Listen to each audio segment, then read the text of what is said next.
Do you need magnesium if you're transitioning or using a carnivore diet or way of eating? Well, it depends. And I'm going to share in this video why magnesium is important, the shift in your body when you begin carnivore or any radical diet change, and other issues like oxalate dumping that may cause a need. We're going to talk about the three primary types of magnesium, which one is best for you, when and how to take it, how to wean off as time goes on, and all of that great stuff that you may want to know. I'm Jackie Elmer. Grab my guide at lowertoxiclife.com. Make sure you're subscribed to the channel so you don't miss any other important information as you ease into or continue this style of eating. If you're just listening to this, I want to let you know that I do have slides in the video, which is linked below, so that you can actually see some of the research that I've done and some of the dosages, etc. The reality of it is that anytime you make a radical shift to the type of diet that you are used to eating, it can throw your body into a bit of a shock, if you will. It mixes things up for a bit. And starting carnivore can create that need for more electrolytes, and specifically magnesium. That's certainly no exception. And the question is why? Well, magnesium is often recommended, especially early in the carnivore diet, because the shift in this eating pattern and a mineral balance can cause temporary magnesium depletion, and it can highlight existing deficiencies. Now, if you are just starting carnivore, I do want to recommend, and again, I'm not a doctor, I'm not a scientist, I'm going to tell you what I did for myself. I'm going to tell you what the other carnivore doctors who I follow, who I've actually met, whose books I've read. You've heard me talk before about Dr. Sean Baker. I met him recently at the Steak and Butter Gang meetup in Bozeman, Montana, and this question comes up. And so what most people recommend is that you get your blood panels drawn before you start any type of radical diet shift, and certainly carnivore is no exception. If you want to do this independently, or maybe you're not covered by insurance, if you go to labs.lowertoxiclife.com, that shares with you the lab facility that I use when I don't want my insurance or my primary doctor, if I don't want to have to get them involved and do all of that, but still want affordable access and a much more broad spectrum of tests that are run. All right, so the reality of it is most dietary magnesium in the standard diet comes from high oxalate plants. Now, if you've heard me talk before, I've mentioned that I ran into a huge issue. This was actually happening before I started carnivore, but once I went on carnivore, it definitely accelerated the process of my body trying to detox from these stored oxalates in my body. Now, it's interesting because if you look into modern science and headlines and different reports, it says that leafy greens like lettuces, spinach, nuts, seeds, beans that are magnesium rich. But the reality of it is that magnesium that's contained inside of them is partially locked away by these oxalates and phytates. So are you actually getting what you think that you're getting in eating these foods? For me, no, I was getting a toxic overload of the anti-nutrients and very little of the nutrients. And then carnivore, of course, removes that entirely. So if you were getting some magnesium through these plant sources, which I personally doubt, what you were getting wasn't 100% absorbed anyway. So your intake is dropping no matter what. Now, when you go to a radical diet shift, there's stress on your muscles and nerves. And magnesium is one of those things that's crucial for muscle contraction and the relaxation of our muscles. Our heart rhythm, nerve signaling, all of that is predicated by magnesium. And then low magnesium can cause those muscle cramps, as can potassium, twitching, palpitations, anxiety, poor sleep, headaches. So if you're experiencing any of those things, some of those are aligned with what is often referred to as the keto flu. And yes, you can get the carnivore flu too, which is similar to, it's basically the keto flu. Again, it's just once you start depleting your body of certain things that it's used to, it's going to react in specific ways. These changes aren't necessarily bad for you: muscle cramping, twitching, that anxiety, poor sleep, headaches, that lethargic feeling that can come when you start on those. This is very common in the carnivore transition, so don't let it alarm you to begin with. And then that oxalate detox, which most people go through anyway. When you go to carnivore, all of us as humans store oxalates in our tissues, in our soft tissues, in our muscles, in our bones, in our blood, even in our heart, our brain, our skin areas, all of that. That's very common. That's not disputed.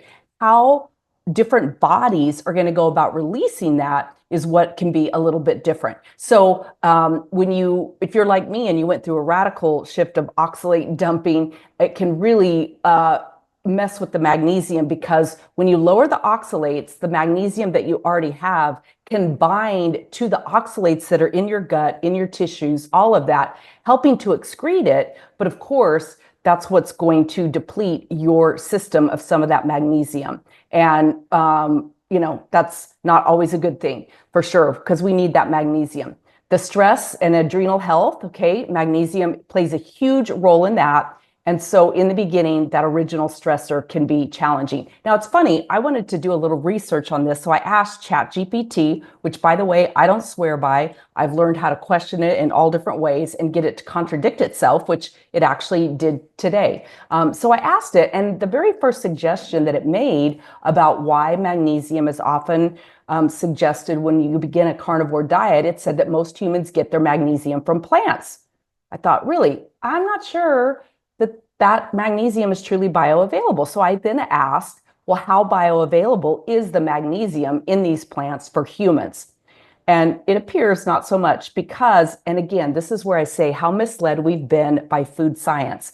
Because when I asked that question, the first thing that it said to me was, well, magnesium is high in, spinach and legumes and some of those other vegetables and plant sources that I named to begin with. But then when I asked specifically how bioavailable is it, again, magnesium is found in those plants and we consume those plants, but are we getting the magnesium out of it? Well, it appears not so much, because when I asked how much is bioavailable, ChatGPT said not very much, at least not compared to the magnesium in animal foods or supplements, because the plant magnesium is often bound to anti-nutrients like the phytates or phytic acid or oxalates and all that stuff.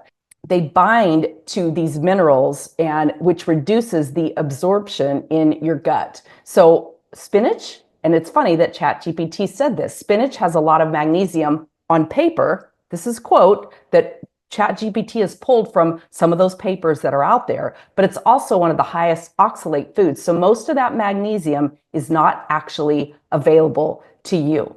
All right. And you can go to citations.lowertoxiclife.com, where I do cite my research, the data, the studies, the journals, all of where this information is pulled from.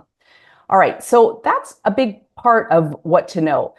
Animal magnesium is actually more bioavailable to your body. So meat, fish, dairy, magnesium is typically bound to those proteins and the amino acids, which our digestive system actually does handle very efficiently. Absorption rates from animal sources can be 2 to 3 times higher than from high oxalate, high phytate plant sources. So keep that in mind.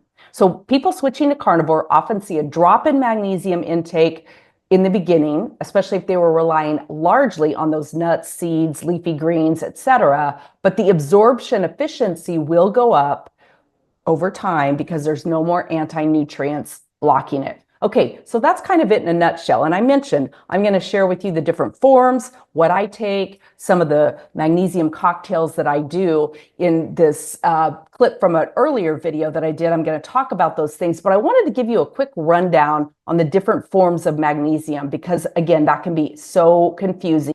And then dosage suggestions are on all the containers. It will tell you on the containers, but also, do your own research, talk to your medical professional. And I'm going to be showing some charts in the video, so stay tuned, that kind of show some of that. So the different forms, there are 3 basic different forms. Magnesium bisglycinate, or sometimes just called glycinate. This is the brand I use by Thorne. You can get this right off of Amazon. I'll put a link below in the show notes. And then magnesium malate, another one that I use, and I use the bulk supplements brand of that. It makes it much, much more affordable. And again, dosage, ideas are on those. And then the third type is citrate. I used to use that form, and I used it in Thorn. I actually liked it. I had no problem with it. And then they discontinued it in that particular format. And I substituted it once with the bisglycinate. And then when I started doing the research, I found that I could take that at night and it works great for me. But each one of these has distinct benefits. And I'm going to give you this detailed breakdown here on these charts. So as I mentioned, magnesium bisglycinate, or also called magnesium glycinate, which I know can be so confusing. This form is known for its high bioavailability and gentle effect on the digestive system. This can be so important. If you are experiencing oxalate dumping, you want your digestive system to do the best that it can to cart that out with as little pain or kidney stones or any of that as possible. And by the way, I don't have kidney stones. That's not how it showed up for me, but it does for a lot of people with the oxalates. So the benefits and uses of this particular type, it has a calming and relaxing effect on the nervous system. It helps with anxiety, stress, sleep, and muscle relaxation. And it's often also used for PMS, migraines, chronic stress. And this particular brand, the bisglycinate or glycinate, is less likely to cause loose stools compared to other forms. When you go on Carnivore, there's constantly that question, about your poop. I'll link my pooping video right here. Does it create diarrhea? Does it create constipation? And again, maybe, and it depends. And I'm not suggesting you get depends, but hey, you do you. The best time to take this particular form, the bisglycinate, is in the evening or before bed. And again, that's when I take it. I mix it with my lemon water protocol that I use to help with the dissolving and breakdown of those stored oxalates in my body.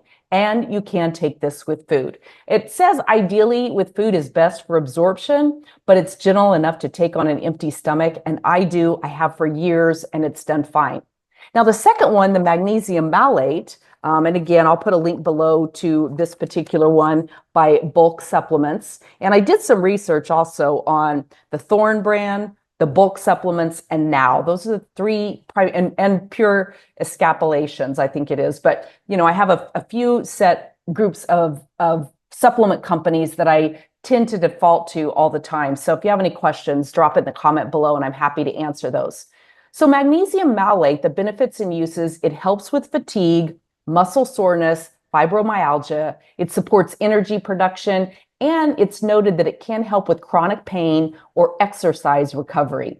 And it's often used by people with low energy or muscle fatigue. So because of this, the best time to take this is in the morning or midday, because it's going to support your energy production. And this way, it's not going to interfere with your sleep. If you take this particular one at night, you might, and again, I say might because every body is different. You have to test and try for yourself, but you might experience some sleep interruptions with that. And again, you can take this with food. Now, the third one is magnesium citrate. And as I mentioned, I'm not currently using this type, but I have with no issues.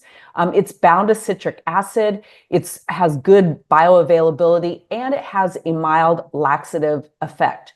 Keep that in mind. If you start Carnivore and you begin to find that you're constipated, although a lot of times people who start Carnivore think they're constipated because they're not going as frequently as when they were eating plants and vegetables. That's totally normal. There's nothing wrong. It doesn't mean you're constipated. It just means your body's adapting. It's absorbing those nutrients from the animal protein, and it's carting it out through your body. So the benefits and uses of the citrate type is it supports digestion, regularity, and mild constipation relief. So keep that in mind. It also supports muscle function, nerve health, and heart rhythm.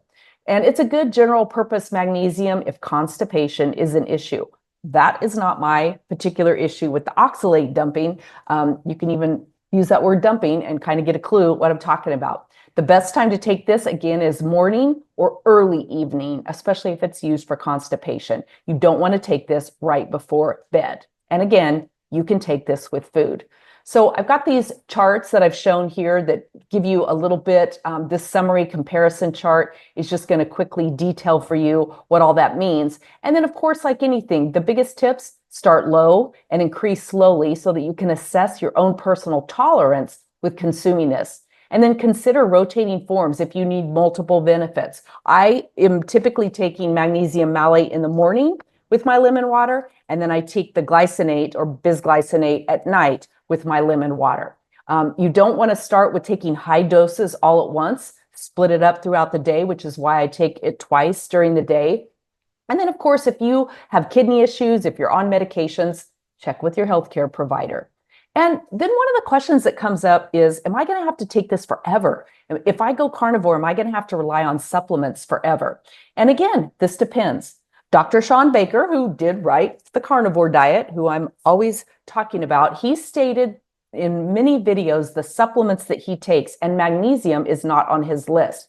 Through the research that I've done and these books, and he even talks about it, as you begin to clean up your diet and your body heals and operates as is intended, animal proteins will provide all of the minerals and essential vitamins and all of that you need. It will extract from those what you need based on your food intake. And that's what I'm counting on. I don't anticipate that I will be using these supplements forever.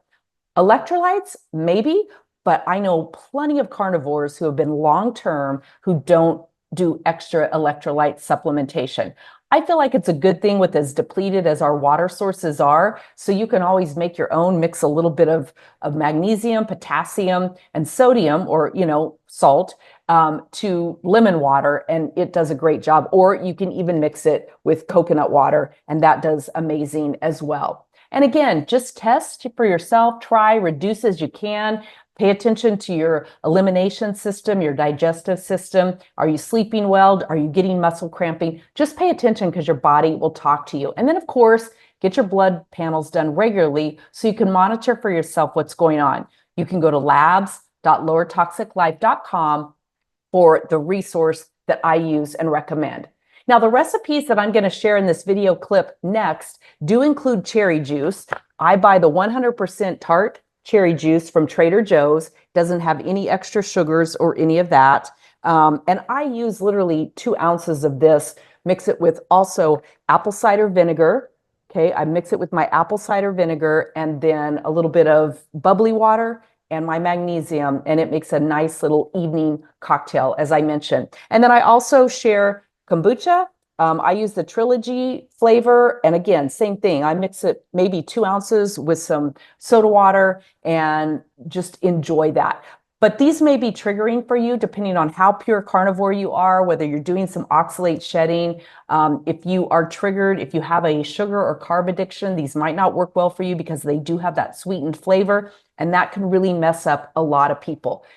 I currently dealing with my oxalate issues. I do still ingest some fermented foods in small amounts and a very small amount of low oxalate plant items just to help my body chill out a little bit as it deals with this oxalate issue. And I'll link my video about that right here. Okay, so watch this next video clip where I detail how I take these and see for yourself. Hey, it's Jackie Elmer, lowertoxiclife.com. On today's video, I'm going to talk to you about how to get more magnesium into your body so that you can detox naturally and help your body do what it's already designed and equipped to do. So recipe number 1 is super simple. I will tell you, I do not love the taste of this. It's kind of chalky. Yes, I can shoot it down very quickly, and often I do, but I like to sip it in the evenings with my evening bath and allow it to soak into my body. I typically have magnesium Epsom salts in there as well. That's a 5th tip. But I don't love the taste of this. So what I do is I add 2 little drops of sweet peppermint essential oils. So all I'm going to do, it comes with a little scoop. I'm going to scoop it out. I scoop out a heaping spoonful of it, or heaping scoop of it. I dump it in to my cup. I usually have an ice cube because I like mine iced. And then I'm simply going to add water. You can see where I have magnesium all over my hands. I'm going to add water and then put in my 2 drops of peppermint. That is recipe number 1. Now make sure you get my guide over at lowertoxiclife.com for this recipe, along with a host of other recipes to help support you so you don't have to stop what you're doing and write this down. All right, the one I'm actually going to show you is a second one that I like to enjoy with 100% cherry juice. I like to buy the one from Trader Joe's that is no concentrate, pure, not from concentrate. So I'm going to simply mix the calcium. I'm going to pour about what the equivalent of a shot would be. Then I'm going to add somewhere around a tablespoon full of apple cider vinegar to that. And again, I just kind of eyeball it. I add that. And then I top that off with the rest of like a Pellegrino, any type of sparkling water to make it a little bubbly. It just really makes it kind of fun. It gives it that effervescent quality. I just stir that up and boom, I am ready to sip this casually as I enjoy my Epsom salt magnesium bath. All right, that's recipe number 2. And then recipe number 3 is very similar.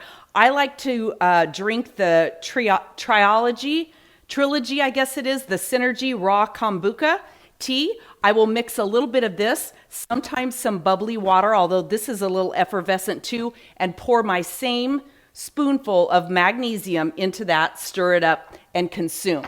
Now, I mentioned a fourth tip. This is pure magnesium oil spray.